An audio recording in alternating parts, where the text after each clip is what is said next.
The 2018 Nissan Leaf has scored top marks on the improved and revised European New Car Assessment Program test.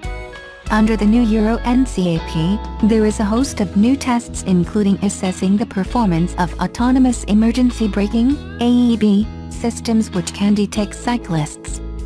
Matthew Avery, Director of Research, Thatcham Research Commons, safety campaigners have raised concerns about noise, or rather the lack of it, in fully electrified vehicles, especially in urban driving environments.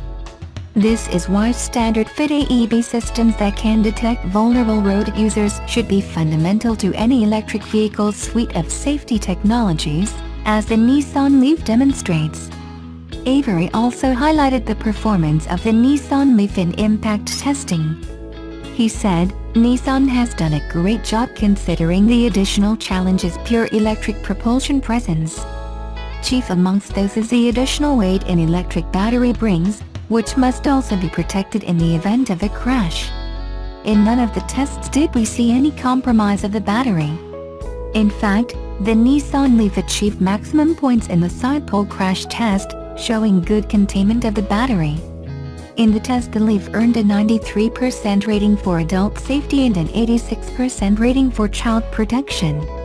Its 5-star rating reflects what driver assistance systems and technology is on board. Gareth Dunsmore, Electric Vehicle Director, Nissan Europe, explained, "The Euro NCAP announcement proves what we have known for a long time, that the new Nissan Leaf has exceptional safety standards and is a true pioneer in the EV space.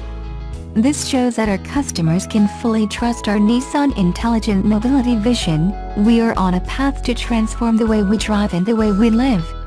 Euro NCAP introduced the assessment of AEB technology into the vehicle star rating scheme in 2014. The first application was for car-to-car front-to-rear collisions, with a recent study showing a 38% effectiveness for the technology at reducing such collisions. Subsequently, in 2016, AEB sensitive to collisions with crossing pedestrians was introduced into the scheme, and now 2018 sees the biggest shake-up to the technology yet.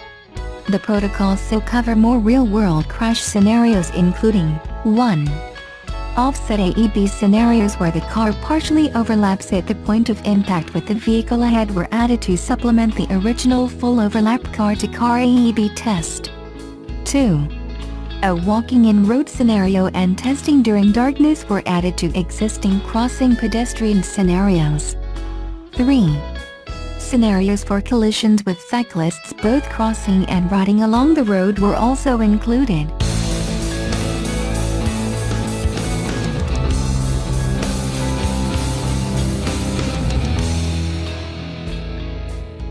April was a dismal month for most automakers, with sales declines that ranged from 4.7% for Ford to a whopping 28% for Nissan.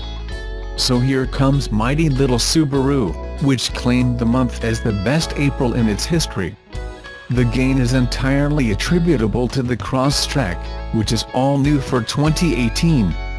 Sales of the compact, raised crossover climbed almost 70% for the month to 12,266. Year-to-date, Subaru has sold 45,728 Crosstreks, an increase of 66.6%. That helped push Subaru's total U.S. sales to 53,170 in April and 202,873 for the first 4 months of 2018, increases of 1.5% and 3.2%, respectively. It also marks 77 consecutive months of yearly month-over-month growth for Subaru. All other models saw declining sales for April, led by the Impreza, which was down 27.4%. Jeff Walters, Senior Vice President of Sales, said in a statement, "Our customers' interest in the Crosstrek continues to increase every month. We're now looking forward to the start of production later this month of the all-new Subaru Ascent at our plant in Indiana." The 2018 version of the Crosstrek went on sale last August, featuring a new 2.0-litre flat-4 engine, stiff new chassis, more ground clearance and the EyeSight suite of safety technologies, among other changes. But the Crosstrek has been on a hot streak for a few years now, with sales up 15.1% in 2017 and 6.7% in 2016. The Crosstrek is Subaru's third top-selling model behind the Forester and Outback. Subaru spokesman Dominic Infante says the company did not see the sales trail off last year that's typical of a vehicle at the end of its life cycle with the Crosstrek. He said, "It was essentially a straight line going up, and it was limited by production. The difference," he said, "is that Subaru is now able to make more of them." The company last year shifted production of the Impreza to its plant in Lafayette, Indiana, to free up capacity to build more Crosstreks at its plant in Gunma Prefecture, Japan, which underwent a major retooling. The Indiana plant now builds the Impreza, Legacy and Outback after the expiration of a contract in 2016 with Toyota to build 100,000 Camry sedans annually. Production of the new 3-row Ascent crossover will start in Indiana in May, following a $140 million expansion at the plant, according to Automotive News. The vehicle is due in showrooms in June, Infante said, with sales of 60,000 expected in the first year. About the Ascent, Infante said, "We're very positive. We have over 4,000 sold orders on that car, and that's with people never seeing or driving them. In terms of pre-sold orders, that's quite high."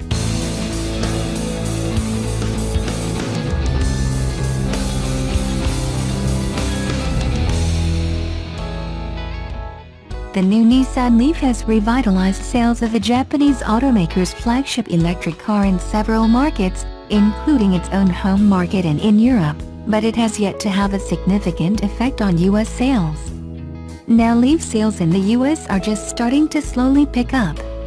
Nissan has already delivered tens of thousands of new Leafs in Japan and Europe since the launch last year, but barely a few thousand units have made their way to the U.S. During the Leaf's heyday in the U.S., which was in 2014, Nissan was delivering as many as 3,000 Leafs per month in the country. Sales have seen reduced to just over 1,000 units per month, and that crashed to just a few hundred units per month since the new Leaf has been unveiled. The Japanese automaker has since started producing the new generation Leaf in the US, and sales are slowly going back to normal levels. After 895 units in February and another 1,500 in March, Nissan announced today that 1,171 Leafs were delivered in the US last month. It's nothing too impressive, but it's still a 10% increase over the same period last year.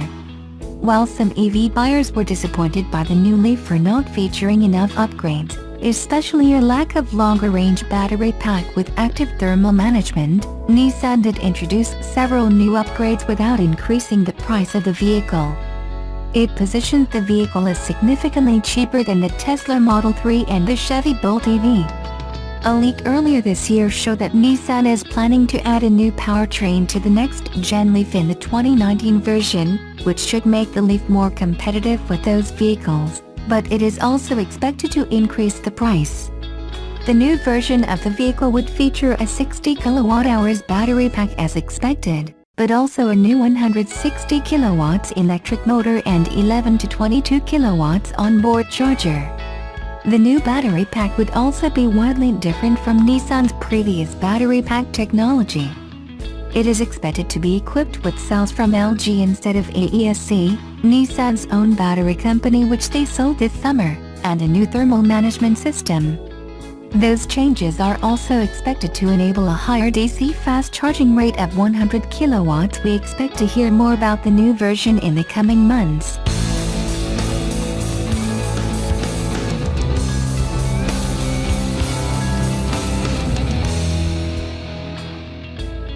This is a first for the remodeled compact 2018 Subaru Crosstrek crossover in the Russia Car of the Year Awards.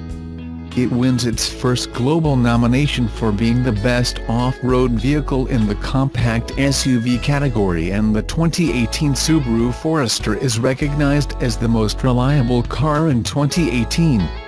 These nominations are a big deal in Russia as they recognize the best cars in the annual national award, the Car of the Year, for the last 18 years. The voting is the largest in terms of the number of participants in any automotive competition in the world. First place is determined by readers of the Auto Year magazine and motorists. This year's voting took into account the opinion of 1,068,215 people from all over the country. The list of nominees included all models officially sold on the market. One of Subaru's core values that sets the Japanese automaker apart from the rest of the family vehicles is their go anywhere attitude. The 2018 Subaru Crosstrek is a popular choice by the Russian people who like its all-wheel drive capabilities in the cold northern regions of the country. It grips the snow and ice and delivers the family safely to their destination. All Crosstrek models now come equipped with the X-Mode system that gives it improved off-road capabilities. It's been the Subaru Forester and also Outback wagon that's been the brand's most recognized vehicles in Russia. Subaru now has 9 awards in the last 18 years, but in the category compact SUVs, Crosstrek wins for the first time. The 2018 Subaru Crosstrek is the most popular choice for the first time by the Russian people who like its versatility and all-wheel drive capabilities in the cold northern regions of the country. It wins the Best Off-Road Compact SUV award for its all-terrain capabilities. Forester scores Most Reliable in the Russian voting. Crosstrek is becoming a popular all-wheel drive off-road crossover around the globe.